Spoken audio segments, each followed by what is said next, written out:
Hello बच्चों, आप सभी का स्वागत है मेरे YouTube चैनल कंपोज पर। तो इस वीडियो में बात करने वाले हैं क्लास 12 के सब्जेक्ट हिंदी की। और आपका बहुत जल्द आपका अर्धवार्षिक पेपर होने वाला है हिंदी का। और क्या क्या चेंजेस हुए हैं हिंदी के पेपर में कोरोना के बाद से, और कोरोना के पहले क्या चीजें थी, और कोरोना के बाद अब बहुत कुछ जो बदल चुका है। अभी आपने सुना होगा कि प्रैक्टिकल के मार्क्स भी आपके इस साल से जुड़ने वाले हैं। तो कितने नंबर मिलने वाले हैं प्रैक्टिकल में, और किस टॉपिक में क्या क्या बदलाव आया है, कौन सा टॉपिक कितने नंबर का आएगा, संस्कृत अब कितने नंबर की होगी, आपकी जो दूसरी बुक है और फर्स्ट बुक में से कितने नंबर का आने वाला है, ग्रामर से कितना नंबर आने वाला है, क्या क्या टॉपिक हट चुके हैं आपके, सब डिस्कस करेंगे हम इस वीडियो में। तो जो बच्चे चैनल पर फर्स्ट टाइम विजिट कर रहे हैं, चैनल को जरूर सब्सक्राइब कर लेना, ताकि आने वाली नई वीडियो आपके पास जल्द से जल्द और टाइम रहते पहुंच सके। और मैं आपके ईयरली एग्जाम में भी बहुत अच्छे से तैयारी कराने वाला हूं, तो जरूर चैनल के साथ जुड़े रहिएगा। तो टाइम वेस्ट ना करते हुए चलते हैं सीधा, आपको ले चलता हूं मैं जिस टॉपिक पर आज हम बात करने वाले हैं। तो यहां आप देख पा रहे होंगे स्क्रीन पर, ठीक है। यहां पर मैंने खोल लिया है क्लास 12 हिंदी, और कौन सा टॉपिक कितने मार्क्स का आने वाला है सबसे पहले हम वो डिस्कस कर लेते हैं। और जो बच्चे चैनल को फर्स्ट टाइम विजिट कर रहे हैं, जरूर चैनल को आप सब्सक्राइब कर लीजिएगा, आपको इसका फायदा बहुत जल्दी देखने को मिल जाएगा। यहाँ पर आ चुके हैं हम स्क्रीन पर। आई होप आपको पूरा क्लियर अच्छे से दिख रहा होगा। तो बात कर लेते हैं सबसे पहले। देखो 2022-23 के लिए है आपका सिलेबस, हिंदी है, सैद्धांतिक कक्षा 12, ठीक है। समय आपका 3 घंटे, समय में कोई चेंजेस नहीं हो। पूर्णांक यहाँ पे आप देख रहे होंगे, पहले आता था पूरा पूरा 100 नंबर का, अब आप देख रहे होंगे 56 प्लस 24। यहाँ पे अभी हम पूरा डिस्कस करेंगे 56 क्या है 24 क्या है। टोटल आपका 80 नंबर, और 20 नंबर आपको पता है आपकी प्रैक्टिकल मार्क्स आपके मिलने वाले हैं। तो 56 आपका जो है वो आपका बच्चों हिंदी यानी संस्कृत, आपको पता है कि हिंदी और आपका क्या होता है, संस्कृत होता है। हिंदी प्लस संस्कृत मिलाकर के आपका टोटल जो आएगा 80 नंबर का आने वाला है। हिंदी आपकी आने वाली है 56 नंबर की यानी 56, और संस्कृत जो आपकी आने वाली है 24 मार्क्स की आने वाली है। इसी के अंदर आपका ग्रामर सेक्शन और सब कुछ जुड़ा हुआ है। तो करते हैं सीधा हम टॉपिक को स्टार्ट, जिस पर आज हम बात करने वाले हैं इस वीडियो में। तो यहाँ पर आप देख रहे होंगे सबसे पहले जो आपको दिख रहा है, क्या दिख रहा है, अपठित गद्यांश। ये आपने क्लास 10th में भी किया था जब आपने बोर्ड एग्जाम दिए थे, अपठित बोध। तो इसको मुझे ज्यादा एक्सप्लेन करने की जरूरत नहीं है, ये आप देख रहे हैं 10 नंबर का है, ठीक है। उसके बाद सेकंड आपका रचनात्मक लेखन एवं जनसंचार माध्यम, ये आपने क्लास 11th में भी पढ़ा है जिन बच्चों ने, तो वो अच्छे से जानते होंगे। ये आपका 18 नंबर का है। देख लो सबसे ज्यादा जो मार्क्स आ रहे हैं आपके रचनात्मक लेखन यानी निबंध वगैरह, और ये संचार माध्यम वगैरह से रिलेटेड जो क्वेश्चन आएंगे सबसे ज्यादा आपको यहाँ, और उसके बाद आपकी आरोप, यानी इन दोनों से सबसे ज्यादा प्रश्न देखने को मिलने वाले। तो इन दोनों टॉपिक को बहुत अच्छे से क्लियर कर लीजिएगा आप लोग। फिर उसके बाद आरोप भाग 2 21 नंबर है। पूरक पुस्तक यानी वितान जो आपकी 7 नंबर की आने वाली, जो दूसरी बुक है आपकी कुल उसमें से 7 नंबर के प्रश्न पूछे जाएंगे। संस्कृत पठित बोध है वो आपका 6 नंबर का आने वाला है, यहाँ पे आप देख रहे होंगे। फिर पाठ्य पुस्तक पर आधारित प्रश्न उत्तर, यानी जो संस्कृत के आपके पाठ्य पुस्तक है उससे संबंधित प्रश्न 8 नंबर के पूछे जाएंगे। वाक्य रचना आएगी आपकी 3 नंबर की। उसके बाद व्याकरण जो आने वाला है 3 नंबर का आने वाला है, और कंठस्थ श्लोक लिखकर उसका हिंदी अनुवाद, यानी आपको कोई एक श्लोक याद होना चाहिए और उसका आपने अनुवाद करना है, वो आपका 4 नंबर का आने वाला है। तो यह है बच्चों कंप्लीट आपका पेपर, कौन सा कितने नंबर का आने वाला है किस टॉपिक से। अब चलते हैं पूरा इसको डिटेल से देखते हैं कि क्या क्या चीज आ सकती है, क्या क्या चीज आएगी आपके पेपर में। तो जैसा कि आप यहाँ पे सबसे पहले देख पा रहे होंगे क्या दिया हुआ है, अपठित गद्यांश। यहाँ पे गद्यांश बोला है, गद्यांश बोध पर आधारित बोध प्रयोग रचनांतरण शीर्षक आदि पर लघुत्रात्मक प्रश्न, यानी एक तो मेन आपको एक क्या दे देंगे, अपठित गद्यांश दे देंगे, उससे संबंधित एक प्रश्न पूछ लेंगे। एक तो ये क्वेश्चन आना ही आना है, और ये देखो आपका कितने नंबर का है, 10 नंबर का है। तो बहुत ही आराम से आप ये 10 नंबर ला सकते हैं, हिंदी में कोई ज्यादा मेहनत करने की जरूरत नहीं है। उसी गद्यांश में आपको सारे प्रश्न उत्तर मिल जाएंगे। दूसरा जो काम है आपका खा नंबर, इसमें बोला है रचनात्मक लेखन एवं जनसंचार माध्यम, ये आपका 18 नंबर का आने वाला है। 18 नंबर का कैसे, देखो निबंध आएगा आपका 8 नंबर का लिखने के लिए। निबंध तो आता ही आता है। अब मैं ये भी आपको बता देता हूँ, एक आपने पर्यावरण देख लेना है, पर्यावरण। और आपको पता है पिछले साल कोरोना का आतंक जो फैला है, तो कोरोना आ सकता है, ठीक है। और अभी बाल दिवस आने वाला है, तो बाल दिवस से संबंधित आपको कोई टॉपिक दे देंगे। और गंगा सफाई, ठीक है। ये जो आपके टॉपिक हो सकते हैं, एक बार आप इनको जरूर देख लीजिएगा। उसके बाद नेक्स्ट टॉपिक देखते हैं, 8 नंबर यहाँ से हो गए। उसके बाद फिर आ जाता है आपका जनसंचार की विधाओं पर 2 प्रश्न, प्रिंट मीडिया, रिपोर्ट और आलेख। ये आपके 5 नंबर के आ जाएंगे, यानी 5 5 10 और 8 18, यानी टोटली आपके 18 नंबर यहाँ पे कंप्लीट हो चुके हैं। उसके बाद नेक्स्ट जो देखते हैं वो है आपका कौन सा, आरोह से, ठीक है। आरोह में आपका क्या क्या है, सबसे पहले क्वेश्चन नंबर 4 है। टोटल देखो 21 नंबर का यहाँ से आरोह से देखने को मिलने वाला है।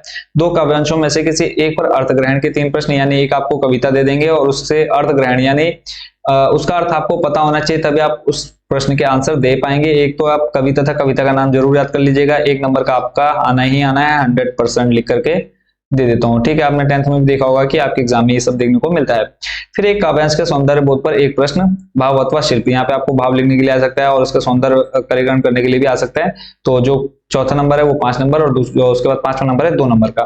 फिर क्वेश्चन नंबर 6, कविता की विषय वस्तु पर आधारित 3 में से 2 लघुत्तरात्मक प्रश्न। अब यहाँ पे क्या आ जाएंगे, आपको कोई कविता नहीं देंगे, कुछ नहीं देंगे, सिर्फ सीधे सीधे आपको बोलेंगे कि टोटल आपके 3 प्रश्न होंगे, 3 में से आपने 2 का उत्तर देना है। अगर आपने पूरी कविता को, जितने आपके कविता वाले चैप्टर है सभी को आपने अच्छे से कर लिया तो बहुत आराम से आप ये 2-2 प्लस यानी 4 नंबर ला सकते हैं। फिर आ जाते हैं 2 में से 1 गद्यांश पर, यानी अब आपको जैसे ऊपर श्लोक दिया है, 2 श्लोक दे दिए थे, सॉरी 2 श्लोक नहीं 2 कविता दे दी, 2 में से आपने 1 कविता पर आपने प्रश्न उत्तर देने थे, प्रश्नों के उत्तर देने थे।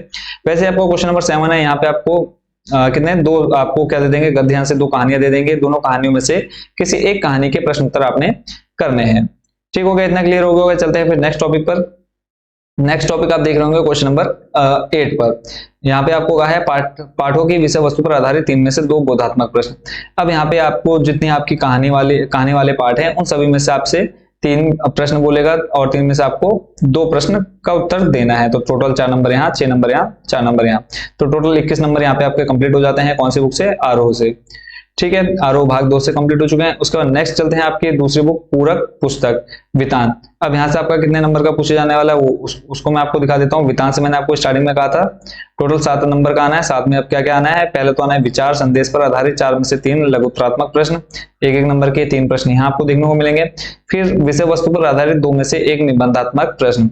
अब विषय वस्तु पर आधारित जो भी आपको एक टॉपिक दे देंगे उस पर आपने एक निबंध जैसा आंसर लिखना है जो कि आपका 4 नंबर का आने वाला है। आई होप बच्चों आपका इतना क्लियर हो गया। फिर चलते हैं नेक्स्ट टॉपिक पर। नेक्स्ट टॉपिक आप स्क्रीन पर देख रहे होंगे। और हाँ, जो बच्चे फर्स्ट टाइम चैनल पर विजिट कर रहे हैं चैनल को जरूर सब्सक्राइब करिए ताकि नेक्स्ट जो आपका आने वाला टॉपिक है, जो भी आपकी वीडियोस वगैरह आएंगी वो आपके पास टाइम रहते पहुंच सके। और यहाँ पे आपको पूरा 100% ओरिजिनल ही चीजें मिलेंगी। यहाँ पे फेक वीडियो आपको कोई भी देखने को नहीं मिलने वाली है आपके पूरे जब तक आप 9 से लेकर के 12 तक रहते हैं स्कूल टाइम में। तो घ नंबर आपका संस्कृत पठित बोध, ये आपका 6 नंबर का आने वाला है। स्टार्टिंग में आपने देखा इसमें क्या क्या आ सकते हैं, बोला संस्कृत पाठ्य पुस्तक प्रदत्त गद्यांश पर आधारित 4 लघुत्तरीय प्रश्नों में से 3 प्रश्न आएंगे, यानी 4।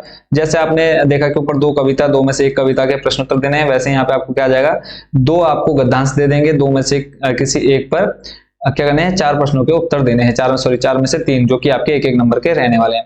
इसी में फिर पाठ्य पुस्तक के प्रदत्त श्लोक, अब यहाँ पे ऊपर गद्यांश दे देंगे यानी कहानी में से प्रश्न के उत्तर देने हैं। फिर श्लोक दे देंगे, श्लोक के आधार पर आपने 4 में से 3 प्रश्न के उत्तर देने हैं। ये भी आपके 3-3 नंबर यानी 3 + 3 6 नंबर आपके ये हो गए। ठीक हो गया।